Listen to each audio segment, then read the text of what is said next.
Hi everyone, this is a brief explanation of the evolution of horses. The evolutionary lineage of the horse is among the best documented in all paleontology.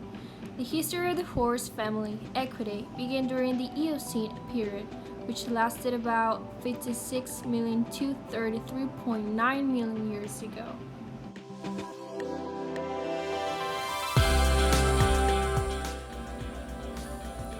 Here we can see the scientific classification. First, we have kingdom, Animalia, phylum, Chordata, class, Mammalian, order, Perissodactyla, family, Equidae, genus, Equus, and species, Equus.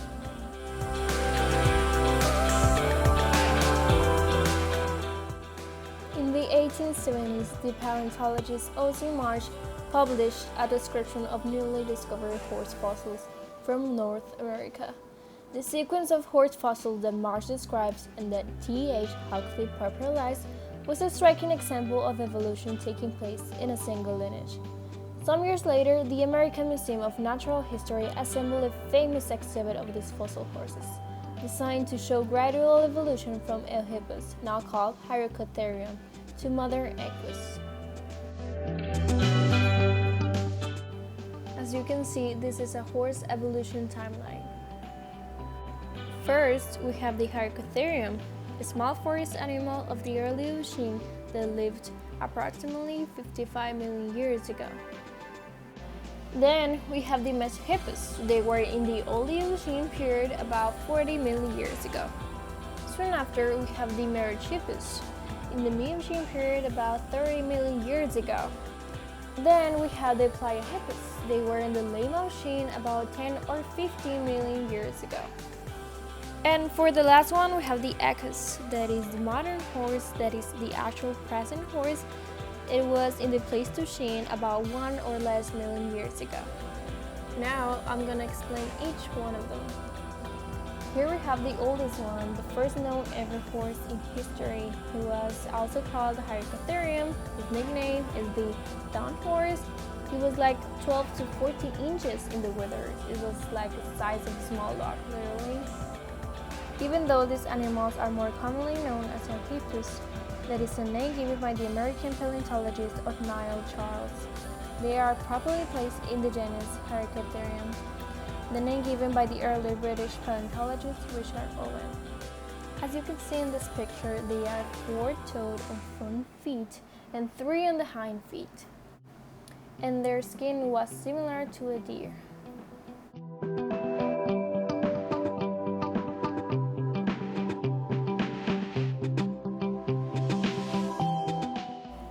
Then they evolutionated into these ones called the Mesohippus and Myohippus.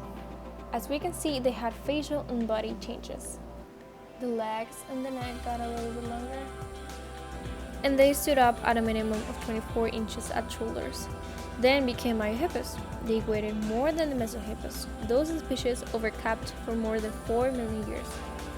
It usually takes 5 million years until another change occurs. Also, their fossils were found in the Badlands region, South Dakota. It also had a shallow facial fossa, a depression on the skull, and it was slightly larger than the Hyracotherium.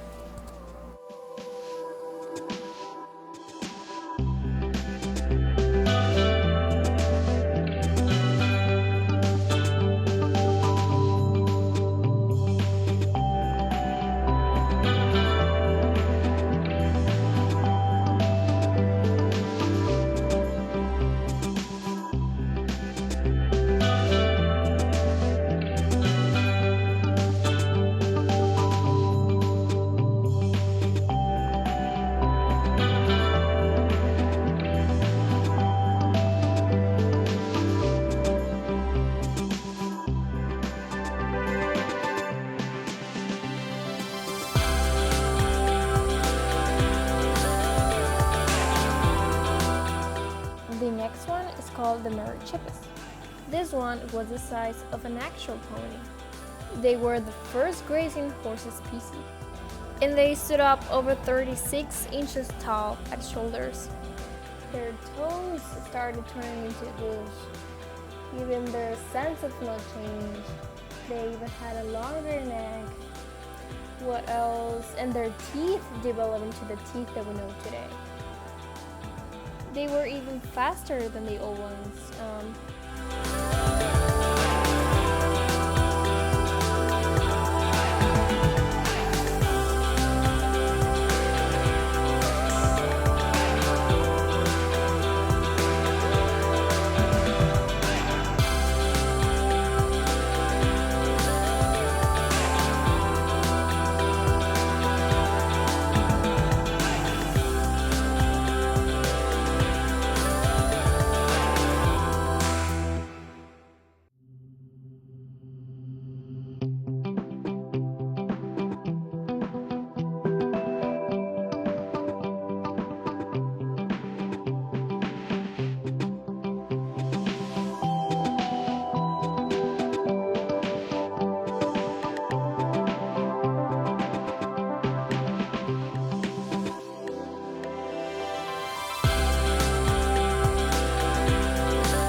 Please take a look at this and see how their feet evolved over time.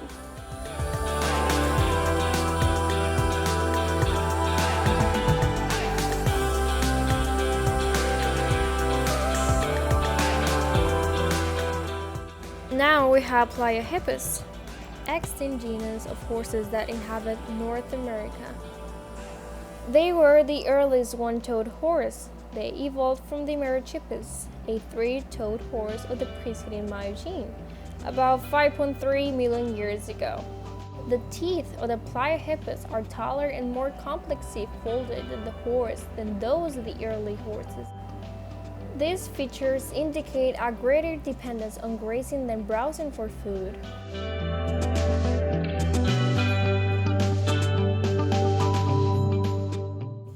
Here we have a comparison of the Pliohippus and a person.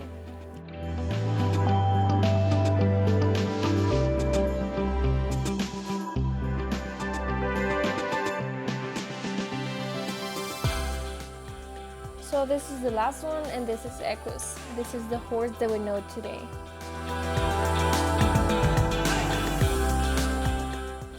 About 3,000 years ago, the modern-day horse was used for migration, farming, warfare, sport, communication, and travel.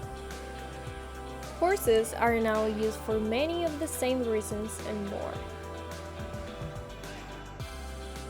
Equus shows even greater development of the spring mechanism in the foot and exhibits straighter and longer cheek teeth.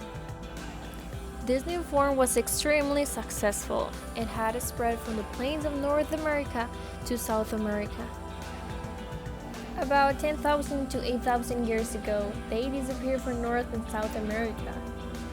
They have offered various explanations for this disappearance, including the devastating diseases or the arrival of the human population, which presumably hunted the forest for food. Despite these speculations, the reasons remain uncertain. And then they prevented any return migration of horses from Asia, and Equus was not reintroduced into its native continent until the Spanish explorers brought horses into the early 16th century. Now, the relationship of the horse to humans has been unique. The horse is a partner and a friend.